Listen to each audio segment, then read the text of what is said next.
Hi guys, இந்த வீடியோவில் நம்ம கீ ஃப்ரேம் அனிமேஷன் பார்க்கலாம். ஸோ இந்த இமேஜ் வச்சு தான் நான் கீ ஃப்ரேம் அனிமேஷன் பண்ண போகிறேன். இது ஜஸ்ட் இமேஜ் தான், வீடியோ கிடையாது. கீ ஃப்ரேம் அனிமேஷனுக்கு நீங்கள் ஜஸ்ட் கிளிப்பில் டபுள் கிளிக் பண்ணாலே நம்மளுக்கு அனிமேஷன் காட்டும். ஸோ இதில் வந்து அனிமேஷனில் கிளிக் பண்ணால் நம்மளுக்கு இந்த மாதிரி நிறைய அனிமேஷன் காட்டும். ஓகேவா? ஸோ இதில் வந்து நம்ம ப்ரீசெட் அனிமேஷன் தான் யூஸ் பண்ணுவோம். ஸோ நம்ம டபுள் கிளிக் பண்ணிக்கலாம். ஸோ பண்ணிவிட்டு பேசிக்ஸில் இங்கே பார்த்தீங்கன்னா நம்மளுக்கு இங்கே ஒரு டைமண்ட் சிம்பிள் இருக்கும். ஓகேவா? ஸோ அதான் நம்மளுக்கு கீ ஃப்ரேம். ஸோ இப்போ வந்து நம்ம கீ ஃப்ரேம் ஆட் பண்ணலாம். ஸோ இங்கே வச்சுட்டு நான் ட்ரான்ஸ்ஃபார்ம் வந்து கீ ஃப்ரேம் ஆட் பண்ணிக்கிறேன். ஸோ ட்ரான்ஸ்ஃபார்ம்லாம் நம்மளுக்கு மூணுக்குமே செட் ஆகும். ஸோ பார்த்தீங்கன்னா ரொட்டேஷன், பொசிஷன், ஸ்கேல் மூணுக்குமே நம்ம ஒரே டைம்லேயே பண்ணிக்கலாம். அரல்ஸ் நீங்கள் ஸ்கேலுக்கு மட்டும்னா ஜஸ்ட் நீங்கள் ஸ்கேல் மட்டும் இந்த மாதிரி கீ ஃப்ரேம் ஆன் பண்ணிக்கலாம். அரல்ஸ் ரொட்டேஷன்னா அதுக்கும் தனியாக அந்த மாதிரி கீ ஃப்ரேம் ஆன் பண்ணிக்கலாம். ஸோ அந்த மாதிரி தான் நம்ம கீ ஃப்ரேம் பண்ணுறோம். ஸோ இப்போ வந்து நம்ம ஃபோர்ஸ் வந்து நம்ம ஸ்கேலை வந்து இந்த அளவு வச்சுக்கலாம். ஸோ இப்போ கொஞ்சம் தூரம் தள்ளி ஸ்கேலை வந்து அப்படியே கம்மி பண்ணிக்கலாம். ஸோ இப்போ நல்லாவே கம்மி பண்ணிக்கலாம். ஸோ இப்போ கீ ஃப்ரேம் பார்க்கலாம். ஸோ பாருங்கள், நம்ம கீ ஃப்ரேம் அனிமேஷன் ஆட் பண்ணுறதுனால அப்படியே சின்னதாகிட்டே வருது நம்ம ஸ்கேல் கம்மி பண்ணதுனால. ஓகேவா? அண்ட் இப்போ ரொட்டேஷன் பார்க்கலாம். ஸோ இந்த இடத்துல நான் ரொட்டேஷன் வந்து இந்த மாதிரி சேஞ்ச் பண்ணிக்கிறேன். நம்ம சேஞ்ச் பண்ணால் தானாகவே இங்கே கீ ஃப்ரேம் ஆட் ஆகிக்கும்.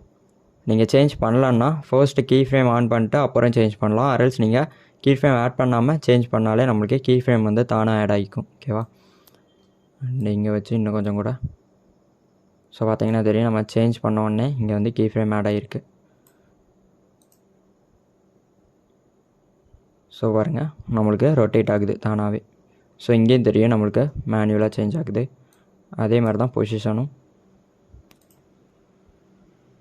ஸோ நீங்கள் சேஞ்ச் பண்ணிட்டா நம்மளுக்கு தானாகவே ஆட் ஆகிக்கும். ஸோ பாருங்கள், தானாகவே ஆட் ஆகிக்கிட்டு இங்கே வச்சுருக்கோம். அண்டு இந்த இடத்துல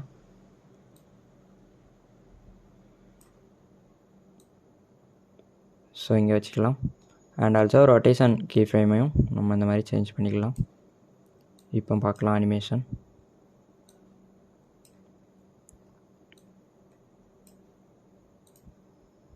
ஃபர்ஸ்ட் வந்து ஸ்கேல் பண்ணியிருக்கோம் கீ ஃப்ரேம்.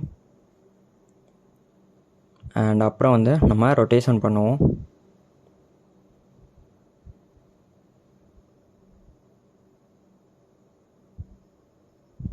ஸோ நம்மளுக்கு ரொட்டேட் ஆகிட்டே நம்ம பொசிஷனும் சேஞ்ச் ஆகுது.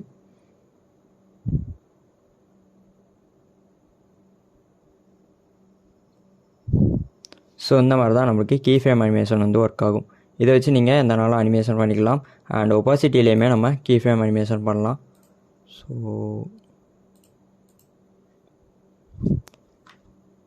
இப்போ ஒப்பாசிட்டியில் பண்ணி பார்க்கலாம். ஸோ நீங்கள் ஃபேட் இன் ஃபேட் அவுட்லாம் நீங்கள் ஒப்பாசிட்டி வச்சு ஈஸியாக பண்ணலாம். ஸோ கீழே பார்த்தீங்கன்னா நம்மளுக்கு ஒப்பாசிட்டி ஆப்ஷன் இருக்கும். ஸோ அதில் வந்து ஃபர்ஸ்ட் வந்து இங்கே வச்சுக்கலாம். இங்கே வச்சுட்டு நம்ம கீ ஃப்ரேம் ஆன் பண்ணிக்கலாம். ஆன் பண்ணியாச்சு. இப்போது இங்கே வச்சுட்டு நாம் அப்படியே ஒப்பாசிட்டி வந்து 0 வச்சுக்கலாம். மேனுவலாகவே மாற்றிக்கலாம்.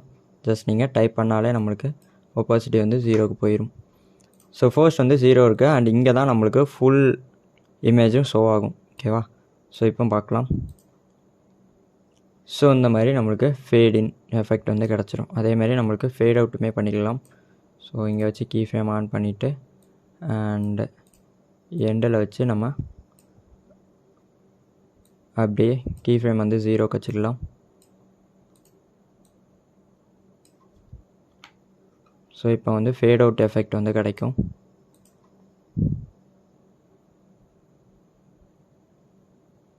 ஸோ பாருங்கள், நம்மளுக்கு இங்கேயும் சேஞ்ச் ஆகுது. இங்கேயுமே நம்மளுக்கு ஃபேட் அவுட் எஃபெக்ட் கிடைக்கும்.